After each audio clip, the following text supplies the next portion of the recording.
दोस्तों नमस्ते।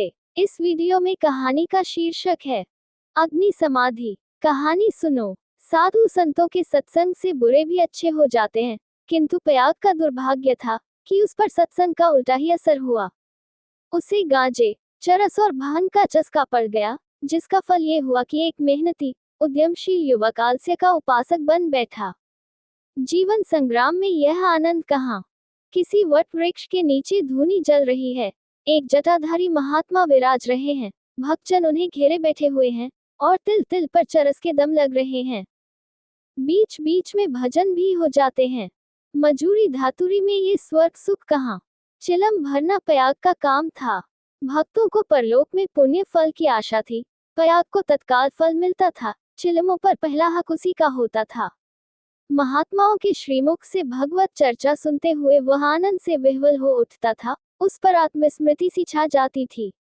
वह सौरभ, संगीत और प्रकाश से भरे हुए एक दूसरे ही संसार में पहुंच जाता था।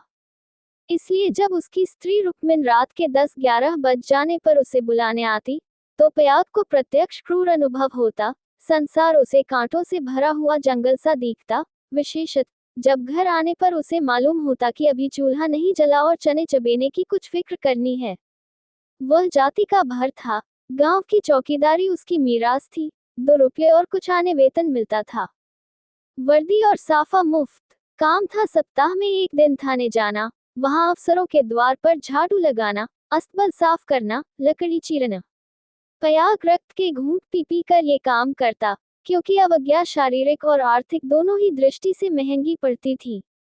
आंसू यूं पूछते थे कि चौकीदारी में यदि कोई काम था तो इतना ही, और महीने में 4 दिन के लिए 2 रुपये और कुछ आने कम न थे। फिर गांव में भी अगर बड़े आदमियों पर नहीं तो नीचों पर रोब था। वेतन पेंशन थी, और जब से महात्माओं का संपर्क हुआ वह प्रयाग के जेब खर्च की मद में आ गई। अतएव जीविका का प्रश्न दिनों-दिन चिंतोत्पादक रूप धारण करने लगा। इन सत्संगों के पहले ये दंपति गांव में मजदूरी करता था। रुक्मिन लकड़ियां तोड़कर बाजार ले जाती, प्रयाग कभी आरा चलाता, कभी हल जोतता, कभी पुर हाँकता। जो काम सामने आ जाए उसमें जुट जाता था। हंसमुख, श्रमशील, विनोदी, निर्द्वंद्व आदमी था, और ऐसा आदमी कभी भूखों नहीं मरता। उस पर नम्र इतना कि किसी काम के लिए नहीं न करता। किसी ने कुछ कहा और वह अच्छा भैया कहकर दौड़ा, इसलिए उसका गांव में मान था। इसी की बदौलत निरुद्यम होने पर भी 2-3 साल उसे अधिक कष्ट न हुआ। दोनों जून की तो बात ही क्या, जब महतो को ये रिधि न प्राप्त थी, जिनके द्वार पर बैलों की 3-3 जोड़ियां बंधाती थी, तो प्रयाग किस गिनती में था। हाँ, 1 जून की दाल रोटी में संदेह न था, परंतु अब ये समस्या दिन पर दिन विषमतर होती जाती थी। उस पर विपत्ति ये थी कि रुक्मिन भी अब किसी कारण से उसकी पतिप्रायण, उतनी सेवाशील, उतनी तत्पर न थी। नहीं, उतनी प्रगल्भता और वाचालता में आश्चर्यजनक विकास होता जाता था। अतः प्रयाग को किसी ऐसी सिद्धि की आवश्यकता थी जो उसे जीविका की चिंता से मुक्त कर दे, और वह निश्चिंत होकर भगवत भजन और साधु सेवा में प्रवृत्त हो जाए। एक दिन रुक्मिन बाजार में लकड़ियां बेचकर लौटी, तो प्रयाग ने कहा, ला कुछ पैसे मुझे दे दे, दम लगाऊं। रुक्मिन ने मुंह फेर कर कहा, दम लगाने की ऐसी चाट है तो काम क्यों नहीं करते। क्या आजकल कोई बाबा नहीं है, जाकर चिलम भरो। प्रयाग ने त्योरी चढ़ाकर कहा, भला चाहती है तो पैसे दे दे, नहीं तो इस तरह तंग करेगी तो एक दिन कहीं चला जाऊंगा, तब रोएगी। रुक्मिन अंगूठा दिखाकर बोली, रोए मेरी बला, तुम रहते ही हो तो कौन सोने का कौर खिला देते हो। अब भी छाती फाड़ती हूँ, तब भी छाती फाड़ूंगी, तो अब यही फैसला है। हाँ हाँ, कह तो दिया, मेरे पास पैसे नहीं हैं। गहने बनवाने के लिए पैसे हैं और मैं 4 पैसे मांगता हूँ तो यूं जवाब देती है। रुक्मिन तिनक कर बोली, गहने बनवाती हूँ तो तुम्हारी छाती क्यों फटती है। तुमने तो पीतल का छल्ला भी नहीं बनवाया, या इतना भी नहीं देखा जाता। प्रयाग उस दिन घर न आया। रात के 9 बज गए, तब रुक्मिन ने किवाड़ बंद कर लिए। समझी, गांव में कहीं छिपा बैठा होगा, समझता होगा मुझे मनाने आएगी, मेरी बला जाती है। जब दूसरे दिन भी प्रयाग न आया तो रुक्मिन को चिंता हुई। गांव भर छान आई, चिड़िया किसी भी डाल पर न मिली। उस दिन उसने रसोई नहीं बनाई। रात को लेटी भी तो बहुत देर तक आंखें न लगी। शंका हो रही थी, पयाग सचमुच तो विरक्त नहीं हो गया। उसने सोचा, प्रातःकाल पत्ता पत्ता छान डालूंगी, किसी साधु संत के साथ होगा, जाकर थाने में रपट कर दूंगी। अभी तड़का ही था कि रुक्मिन थाने में चलने को तैयार हो गई। किवाड़ बंद करके निकली ही थी कि पयाग आता हुआ दिखाई दिया। पर वह अकेला न था, उसके पीछे पीछे एक स्त्री भी थी। उसकी छींट की साड़ी, रंगी हुई चादर, लंबा घूंघट और शर्मीली चाल देखकर रुक्मिन का कलेजा धक से हो गया। वह एक क्षण हतबुद्धि सी खड़ी रही, तब बढ़कर नई सौत को दोनों हाथों के बीच में ले लिया और उसे इस भांति धीरे धीरे घर के अंदर ले चली, जैसे कोई रोगी जीवन से निराश होकर विष पान कर रहा हो। जब पड़ोसियों की भीड़ छट गई तो रुक्मिन ने पयाग से पूछा, इसे कहाँ से लाए? पयाग ने हंसकर कहा, घर से भागी जाती थी, मुझे रास्ते में मिल गई। घर का काम धंधा करेगी, पड़ी रहेगी। मालूम होता है, मुझसे तुम्हारा जी भर गया। पयाग ने तिरछी चितवनों से देखकर कहा, दुध पगली, इसे तेरी सेवा टहल करने को लाया हूँ। नई के आगे पुरानी को कौन पूछता है? चल, मन जिससे मिले वही नई है, मन जिससे न मिले वही पुरानी है। ला, कुछ पैसा हो तो दे दे, 3 दिन से दम नहीं लगाया, पैर सीधे नहीं पड़ते। हाँ, देख 2-4 दिन इस बेचारी को खिला पिला दे, फिर तो आप ही काम करने लगेगी। रुक्मिन ने पूरा रुपया लाकर पयाग के हाथ पर रख दिया। दूसरी बार कहने की जरूरत ही न पड़ी। पयाग में चाहे और कोई गुण हो या न हो, यह मानना पड़ेगा कि वह शासन के मूल सिद्धांतों से परिचित था। उसने भेद नीति को अपना लक्ष्य बना लिया था। 1 मास तक किसी प्रकार की विघ्न बाधा न पड़ी। रुक्मिन अपनी सारी चौकड़ियां भूल गई थी। बड़े तड़के उठती, कभी लकड़ियां तोड़कर, कभी चारा काटकर, कभी उपले पात कर बाजार ले जाती। वहां जो कुछ मिलता, उसका आधा तो पयाग के हत्थे चढ़ा देती। आधों में घर का काम चलता। वह सौत को कोई काम न करने देती। पड़ोसियों से कहती, बहन, सौत है तो क्या है, तो अभी कल की बहुरिया। 2-4 महीने भी आराम से न रहेगी तो क्या याद करेगी? मैं तो काम करने को हूं ही। गांव भर में रुक्मिन के शील स्वभाव का बखान होता था, पर सत्संगी घाक पयाग सब कुछ समझता था और अपनी नीति की सफलता पर प्रसन्न होता था। एक दिन बहू ने कहा, दीदी, अब तो घर में बैठे बैठे जी उबता है, मुझे भी कोई काम दिला दो। रुक्मिन ने स्नेह सिंचित स्वर में कहा, क्या मेरे मुख में कालिक पुतवाने पर लगी हुई है? भीतर का काम किए जा, बाहर के लिए मैं हूं ही। बहू का नाम कौशल्या था, जो बिगड़कर सिलिया हो गया था। इस वक्त सिलिया ने कुछ जवाब न दिया, लेकिन वह लौंडियों की दशा अब उसके लिए असह्य हो गई थी। वह दिन भर घर का काम करते करते मरे, कोई नहीं पूछता। रुक्मिन बाहर से 4 पैसे लाती है, तो घर की मालकिन बनी हुई है। अब सिलिया भी मजूरी करेगी और मालकिन का घमंड तोड़ देगी। पयाग पैसों का यार है, ये बात उससे अब छिपी न थी। जब रुक्मिन चारा लेकर बाजार चली गई, तो उसने घर की टट्टी लगाई और गांव का रंग ढंग देखने के लिए निकल पड़ी। गांव में ब्राह्मण, ठाकुर, कायस्थ, बनिए सभी थे। सिलिया ने शील और संकोच का कुछ ऐसा स्वांग रचा कि सभी स्त्रियां उस पर मुग्ध हो गईं। किसी ने चावल दिया, किसी ने दाल, किसी ने कुछ। नई बहू की आवभगत कौन न करता। पहले ही दौरे में सिलिया को मालूम हो गया कि गांव में पिसनहारी का स्थान खाली है और वह इस कमी को पूरा कर सकती है। वह यहाँ से घर लौटी तो उसके सिर पर गेहूं से भरी हुई एक टोकरी थी। पयाग ने पहर रात ही से चक्की की आवाज सुनी तो रुक्मिन से बोला, आज तो सिलिया अभी से पीसने लगी। रुक्मिन बाजार से आटा लाई थी। अनाज और आटे के भाव में विशेष अंतर न था। उसे आश्चर्य हुआ कि सिलिया इतने सवेरे क्या पीस रही है। उठकर कोठरी में आई तो देखा कि सिलिया अंधेरे में बैठी कुछ पीस रही है। उसने जाकर उसका हाथ पकड़ लिया और टोकरी को उठाकर बोली, तुझसे किसने पीसने को कहा है? किसका अनाज पीस रही है? सिलिया ने निश्चिंत होकर कहा, तुम जाकर आराम से सोती क्यों नहीं? मैं पीसती हूँ तो तुम्हारा क्या बिगड़ता है? चक्की की घुमुर घुमुर भी नहीं सही जाती। लाओ, टोकरी दे दो, बैठे बैठे कब तक खाऊंगी, 2 महीने तो हो गए। मैंने तो तुझसे कुछ नहीं कहा। तुम कहो चाहे न कहो, अपना धर्म भी तो कुछ है। तू अभी यहाँ के आदमियों को नहीं जानती। आटा तो पिसाते सबको अच्छा लगता है, पैसे देते रोते हैं। किसका गेहूं है, मैं सवेरे उसके सिर पर पटक आऊंगी। सिलिया ने रुकमिन के हाथ से टोकरी छीन ली और बोली, पैसे क्यों न देंगे? कुछ बेगाड़ करती हूँ, तू न मानेगी, तुम्हारी लौड़ी बनकर न रहूंगी। ये तकरार सुनकर पयाग भी आ पहुंचा और रुकमिन से बोला, काम करती है तो करने क्यों नहीं देती? अब क्या जन्म भर बहुरिया ही बनी रहेगी? हो गए 2 महीने, तुम क्या जानो, नाक तो मेरी कटेगी। सिलिया बोल उठी, तो क्या कोई बैठे खिलाता है? चौका बर्तन, झाड़ू बहारू, रोटी पानी, पीसना कूटना, ये कौन करता है? पानी खींचते खींचते मेरे हाथों में घट्टे पड़ गए। मुझसे अब सारा काम न होगा।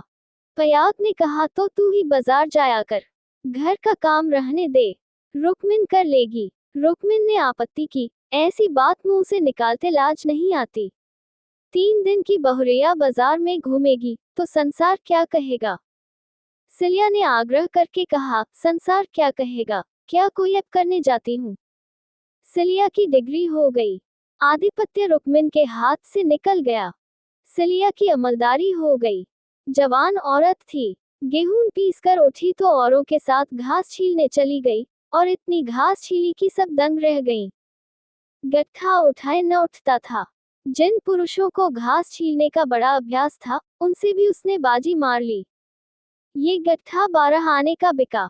सिलिया ने आटा, चावल, दाल, तेल, नमक, तरकारी, मसाला सब कुछ लिया, और 4 आने बचा भी लिए। रुकमिन ने समझ रखा था कि सिलिया बाजार से 2-4 आने पैसे लेकर लौटेगी तो उसे डेटूंगी और दूसरे दिन से फिर बाजार जाने लगूंगी। फिर मेरा राज्य हो जाएगा।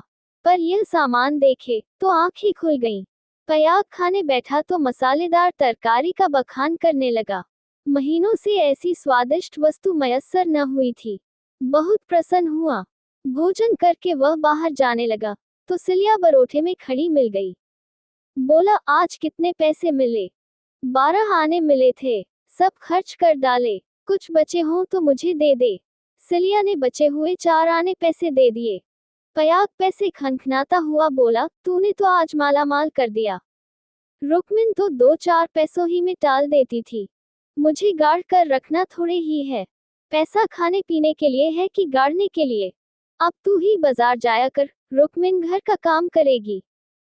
रुकमिन और सिलिया में संग्राम छिड़ गया। सिलिया पयाग पर अपना आधिपत्य जमाए रखने के लिए जान तोड़कर परिश्रम करती। पहर रात ही से उसकी चक्की की आवाज कानों में आने लगती। दिन निकलते ही घास लाने चली जाती और जरा देर सुस्ताकर बाजार की राह लेती। वहां से लौटकर भी वह बेकार न बैठती, कभी सन काटती, कभी लकड़ियां तोड़ती। रुकमिन उसके प्रबंध में बराबर ऐब निकालती और जब अवसर मिलता तो गोबर बटोर कर उपले पाथती और गांव में बेचती। पयाग के दोनों हाथों में लड्डू थे। स्त्रियां उसे अधिक से अधिक पैसे देने और स्नेह का अधिकांश देकर अपने अधिकार में लाने का प्रयत्न करती रहती, पर सिलिया ने कुछ ऐसी दृढ़ता से आसन जमा लिया था कि किसी तरह हिलाए न हिलती थी। यहाँ तक कि एक दिन दोनों प्रतियोगियों में खुल्लम खुल्ला ठन गई। एक दिन सिलिया घास लेकर लौटी तो पसीने से तर थी। फागुन का महीना था, धूप तेज थी। उसने सोचा, नहाकर तब बाजार जाऊंगी। घास द्वार पर ही रखकर वह तालाब में नहाने चली गई। रुकमिन ने थोड़ी सी घास निकालकर पड़ोसन के घर में छिपा दी और गट्ठे को ढीला करके बराबर कर दिया। सिलिया नहाकर लौटी तो घास कम मालूम हुई। रुकमिन से पूछा। उसने कहा, मैं नहीं जानती।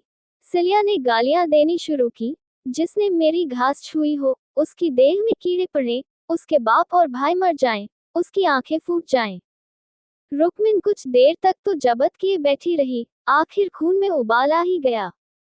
झल्ला कर उठी और सिलिया के 2-3 तमाचे लगा दिए। सिलिया छाती पीट पीट कर रोने लगी। सारा मोहल्ला जमा हो गया। सिलिया की सुबुद्धि और कार्यशीलता सभी की आंखों में खटकती थी। वह सबसे अधिक घास क्यों छीलती है, सबसे ज्यादा लकड़ियां क्यों लाती है, इतने सवेरे क्यों उठती है, इतने पैसे क्यों लाती है, इन कारणों ने उसे पड़ोसियों की सहानुभूति से वंचित कर दिया था। सब उसी को बुरा भला कहने लगी।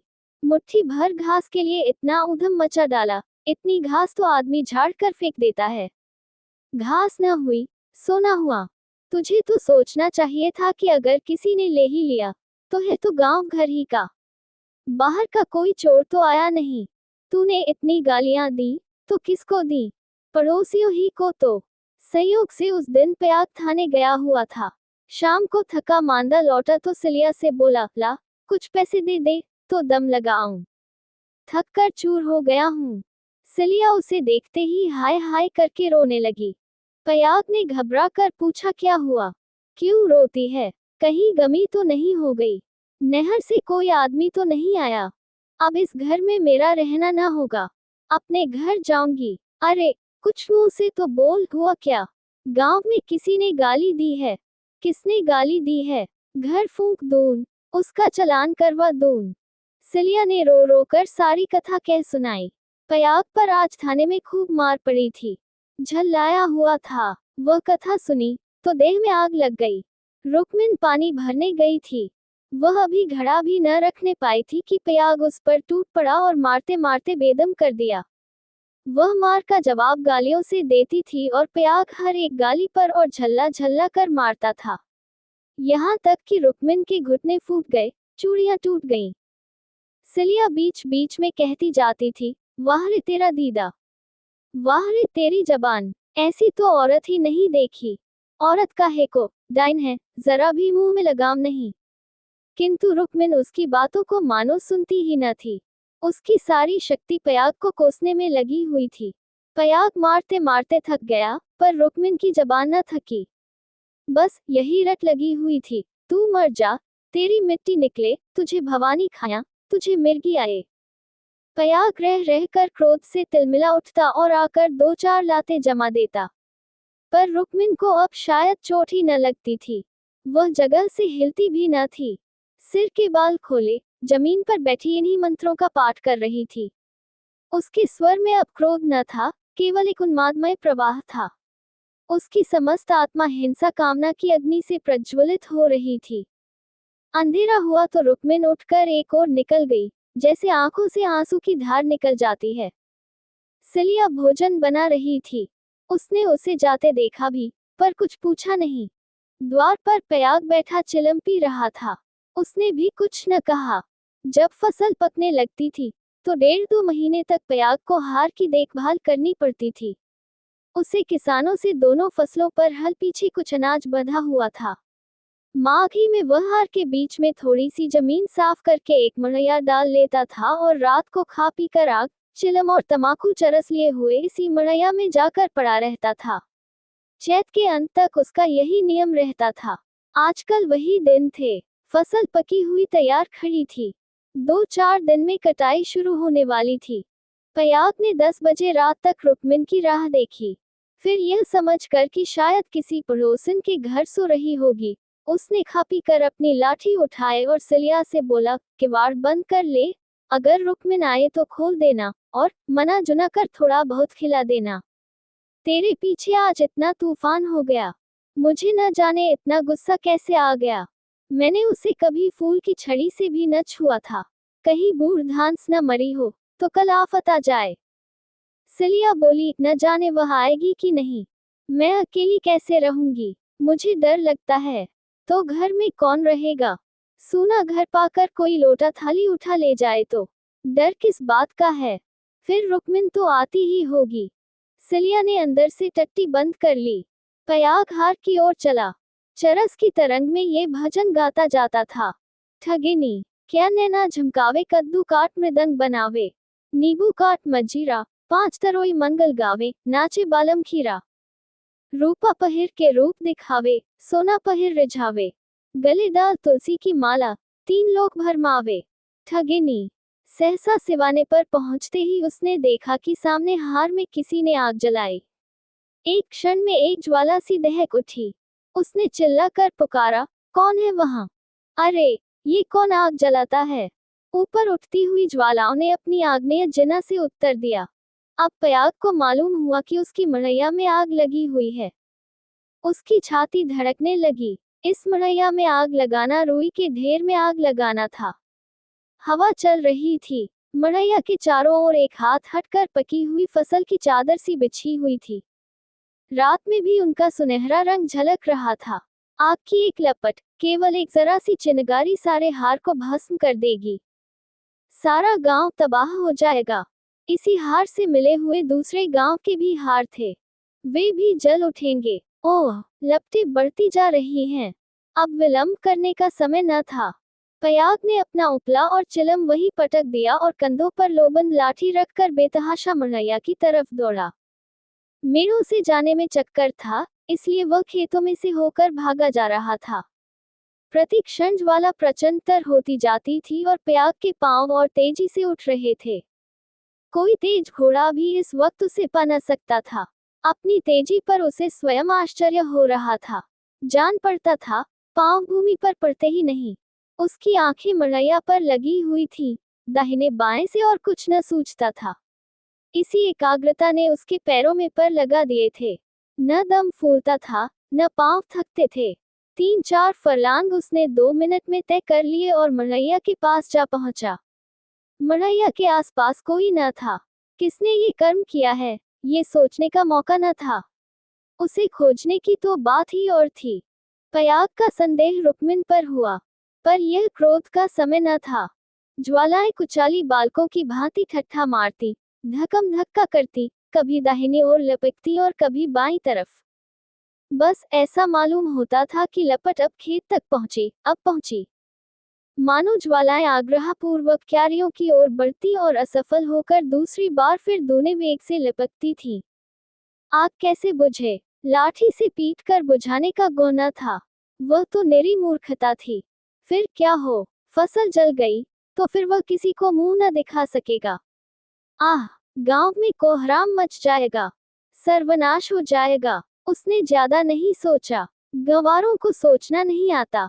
पयाग ने लाठी संभाली, जोर से एक छलांग मारकर आग के अंदर मड़ैया के द्वार पर जा पहुंचा। जलती हुई मड़ैया को अपनी लाठी पर उठाया और उसे सिर पर लिए सबसे चौड़ी मेड़ पर गांव की तरफ भागा। ऐसा जान पड़ा, मानो कोई अग्नियान हवा में उड़ता चला जा रहा है। फूस की जलती हुई धाजियां उसके ऊपर गिर रही थी, पर उसे इसका ज्ञान तक न होता था। एक बार एक मूठा अलग होकर उसके हाथ पर गिर पड़ा। सारा हाथ भून गया, पर उसके पांव पल भर भी नहीं रुके। हाथों में जरा भी हिचक न हुई। हाथों का हिलना खेती का तबाह होना था। पयाग की ओर से अब कोई शंका न थी। अगर भय था तो यही कि मड़ैया का वह केंद्र भाग जहां लाठी का कुंदा डालकर पयाग ने उसे उठाया था, न जल जाए, क्योंकि छेद के फैलते ही मड़ैया उसके ऊपर आ गिरेगी और अग्नि समाधि में मग्न कर देगी। पयाग ये जानता था और हवा की चाल से उड़ा चला जाता था। 4 फरलांग की दौड़ है। मृत्यु अग्नि का रूप धारण किए हुए पयाग के सर पर खिल रही है और गांव की फसल पर। उसकी दौड़ में इतना वेग है कि ज्वालाओं का मुंह पीछे को फिर गया है और उसकी दाहक शक्ति का अधिकांश वायु से लड़ने में लग रहा है। नहीं तो अब तक बीच में आग पहुंच गई होती और हाहाकार मच गया होता। 1 फरलांग तो निकल गया। पयाग की हिम्मत ने हार नहीं मानी। वह दूसरा फरलांग भी पूरा हो गया। देखना पयाग, 2 फरलांग की और कसर है। पांव जरा भी सुस्त न हो। ज्वाला लाठी के कुंदे पर पहुंची और तुम्हारे जीवन का अंत है। मरने के बाद भी तुम्हें गालियां मिलेंगी। तुम अनंत काल तक आहों की आग में जलते रहोगे। बस 1 मिनट और। अब केवल 2 खेत और रह गए हैं। सर्वनाश! लाठी का कुंदा निकल गया। मड़ैया नीचे खिसक रही है। अब कोई आशा नहीं। पयाग प्राण छोड़कर दौड़ रहा है। वह किनारे का खेत आ पहुंचा। अब केवल 2 सेकंड का और मामला है। विजय का द्वार सामने 20 हाथ पर खड़ा स्वागत कर रहा है। उधर स्वर्ग है, इधर नरक। मगर वह मड़ैया खिसकती हुई पयाग के सिर पर आ पहुंची। वह अब भी उसे फेंककर अपनी जान बचा सकता है, पर उसे प्राणों का मोह नहीं। वह उस जलती हुई आग को सिर पर लिए भागा जा रहा है। वहां उसके पांव लड़खड़ाए। अब ये क्रूर अग्नि लीला नहीं देखी जाती। एकाएक एक स्त्री सामने के वृक्ष के नीचे से दौड़ती हुई पयाग के पास पहुंची। ये रुक्मिन थी। उसने तुरंत पयाग के सामने आकर गर्दन झुकाए और जलती हुई मड़ैया के नीचे पहुंचकर उसे दोनों हाथों पर ले लिया। उसी दम पयाग मूर्छित होकर गिर पड़ा। उसका सारा मुंह झुलस गया था। रुक्मिन उसके अलाव को लिए 1 सेकंड में खेत के डोरे पर आ पहुंची, मगर इतनी दूर में उसके हाथ जल गए, मुंह जल गया और कपड़ों में आग लग गई। उसे अब इतनी सुधि भी न थी कि मड़ैया के बाहर निकल आए। वह मड़ैया को लिए हुए गिर पड़ी। इसके बाद कुछ देर तक मड़ैया हिलती रही। रुक्मिन हाथ पांव फेंकती रही, फिर अग्नि ने उसे निगल लिया। रुक्मिन ने अग्नि समाधि ले ली। कुछ देर के बाद पयाग को होश आया। सारी देह जल रही थी। उसने देखा, वृक्ष के नीचे फूस की लाल आग चमक रही है। उठकर दौड़ा और पैर से आग को हटा दिया। नीचे रुक्मिन की अधाजली लाश पड़ी हुई थी। उसने बैठकर दोनों हाथों से मुंह ढांप लिया और रोने लगा। प्रातःकाल गांव के लोग पयाग को उठाकर उसके घर ले गए। 1 सप्ताह तक उसका इलाज होता रहा, पर बचा नहीं। कुछ तो आग ने जलाया था, जो कुछ कसर थी, वह शोकाग्नि ने पूरी कर दी।